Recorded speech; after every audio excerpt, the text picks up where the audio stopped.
नमस्कार साथियों, आप सभी का स्वागत है आपके अपने YouTube चैनल टीचिंग अपडेट पर। साथियों, आज की अपडेट बड़ी ही महत्वपूर्ण होने वाली है उन सभी प्यारे भाई बहनों के लिए जो लोग उत्तर प्रदेश में पुलिस वैकेंसी का इंतज़ार कर रहे थे।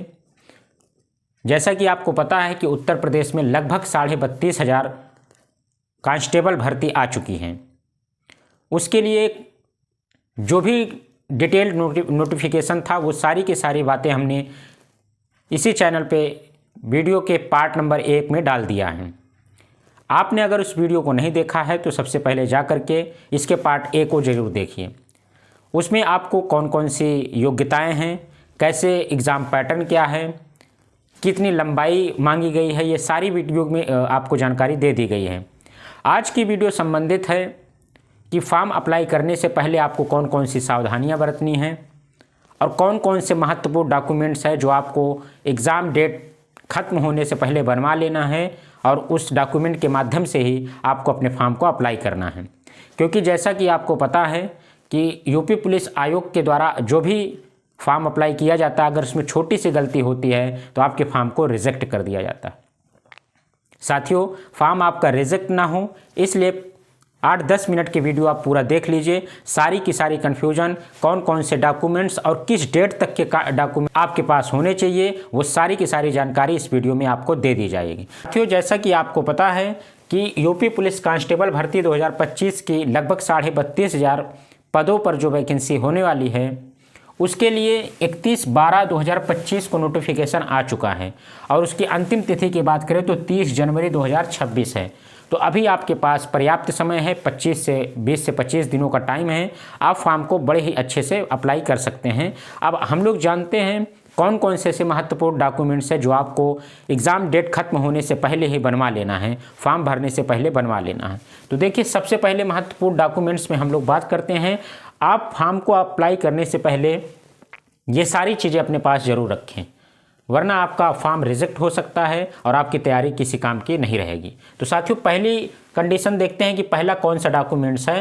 तो एससी कैटेगरी के जो हैं जाति प्रमाण पत्र, एससी कैटेगरी अनुसूचित जाति के जो जाति प्रमाण पत्र हैं वो कब का बना होना चाहिए और कब से पहले कितने समय का होना चाहिए। तो 30 जनवरी से पहले का, अर्थात जब आपकी डेट लास्ट डेट ख़त्म हो रही है उससे पहले का होना चाहिए।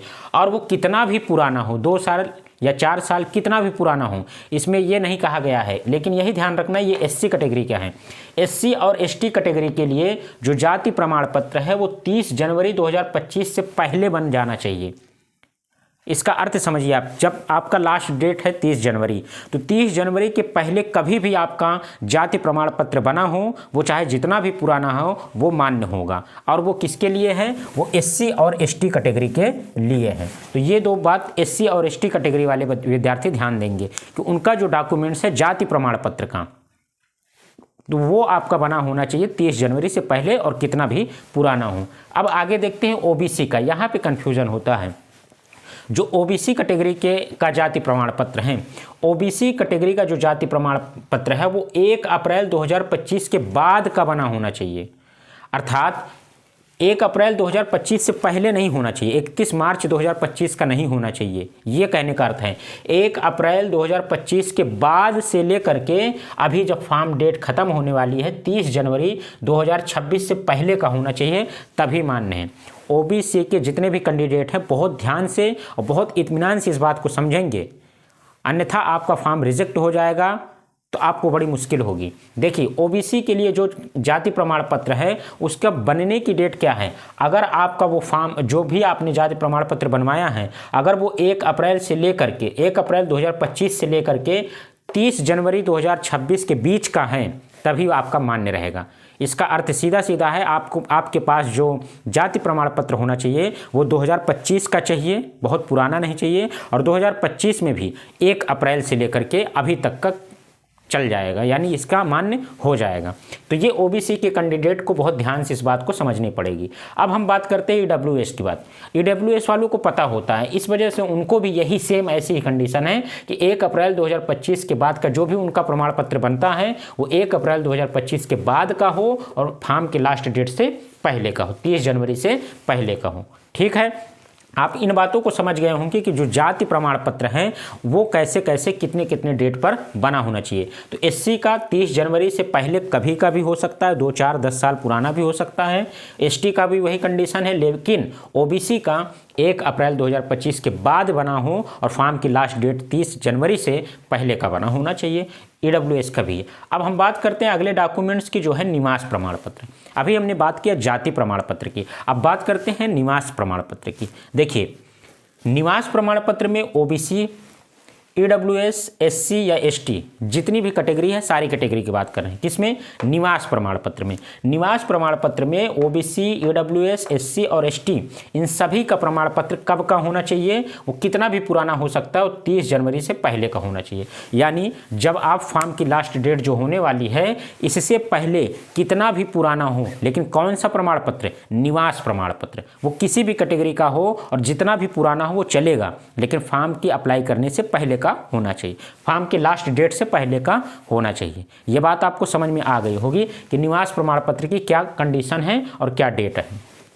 अब हम बात करते हैं साथियों, जब आप फॉर्म भरने जाएंगे तो वहां पे आपको देखना है हस्ताक्षर जो आपको करना है, जो आपको साइन करनी है वो साइन आपको सफ़ेद कागज पर करना है, ये याद रखेंगे। और काले रंग की पेन से, अर्थात काले स्याही की पेन से ही आपको फॉर्म में क्या करना है? हस्ताक्षर करना है। और हस्ताक्षर रनिंग लेटर में होना चाहिए। जैसे हस्ताक्षर होते हैं, पहला लेटर कैपिटल में फिर स्मॉल में, आप इस तरह करेंगे जैसे RAM राम का हस्ताक्षर करना है तो आप कैपिटल से करेंगे तो फॉर्म रिजेक्ट हो जाएगा। ये पूरा का पूरा नोटिफिकेशन में दिया गया है, आप ध्यान से इस चीज़ को पढ़ करके तभी दीजिएगा, फॉर्म भरिएगा। आप RAM ऐसे करेंगे जैसे, तो ये सही हो जाएगा। हस्ताक्षर आपको रनिंग लेटर में करना है, हस्ताक्षर बड़े लेटर में नहीं करना है। और हिंदी में करना है तो वो आपको जैसे भी करना है कर सकते हैं। इंग्लिश में अगर आप हस्ताक्षर कर रहे हैं तो पहली बात तो सफ़ेद कागज होना चाहिए और काले रंग के पेन से ही उस पर हस्ताक्षर होना चाहिए।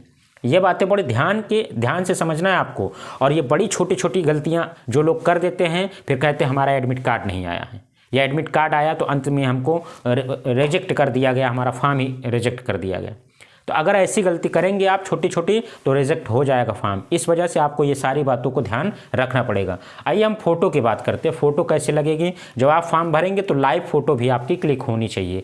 एक लाइव फ़ोटो भी मांगा गया है, वेब कैम से आपको लाइव फ़ोटो खिंचवानी पड़ेगी। ठीक है दोस्तों, तो ये महत्वपूर्ण अपडेट थी और ये महत्वपूर्ण डॉक्यूमेंट्स थे जो यूपी पुलिस कांस्टेबल भर्ती आई हुई हैं। जो भी इनको फॉर्म को भरने जा रहे हैं उन सभी विद्यार्थियों को ये सारी की सारी बातों को बड़े ही ध्यान से समझना पड़ेगा। और इन सारी बातों को आप अप्लाई करेंगे, आपका फॉर्म बिल्कुल रिजेक्ट नहीं होगा और आपका एडमिट कार्ड आ जाएगा, आप परीक्षा दे सकेंगे। इस वजह से ये सारी महत्वपूर्ण बातों को आपको ध्यान रखना पड़ेगा। साथियों, ये आज दूसरी वीडियो थी जो यूपी पुलिस भर्ती कांस्टेबल के लिए थी। इस वीडियो में हमने आपको बताया कि जो भी महत्वपूर्ण डॉक्यूमेंट्स हैं वो क्या क्या होने वाले हैं। इससे पहले वाले वीडियो में हमने बताया है कि कौन कौन अप्लाई कर सकता है, इसका एग्ज़ाम पैटर्न क्या है, कौन कौन से सब्जेक्ट इस एग्ज़ाम में आते हैं, लंबाई कितनी मांगी गई है, सीना कितना लिया जा रहा है और इसके साथ ही साथ इसमें रनिंग कितनी है। ये सारी की सारी जो जानकारी है वो आपको इसी चैनल पर यूपी पुलिस कांस्टेबल भर्ती की पार्ट 1 नाम के वीडियो पे आपको मिल जाएगा। साथियों, ये डॉक्यूमेंट्स की जानकारी आपको कैसी लगी है आप लोग ज़रूर कमेंट करके बताइएगा। और कौन कौन से साथी यूपी पुलिस कांस्टेबल के लिए अप्लाई कर रहे हैं ये ज़रूर बताइएगा। अगर आपको वीडियो पसंद आई है वीडियो को लाइक कर दीजिएगा और चैनल पे नए हैं तो चैनल को सब्सक्राइब कर लीजिएगा। मिलते हैं दोस्तों एक नई अपडेट के साथ, तब तक के लिए धन्यवाद।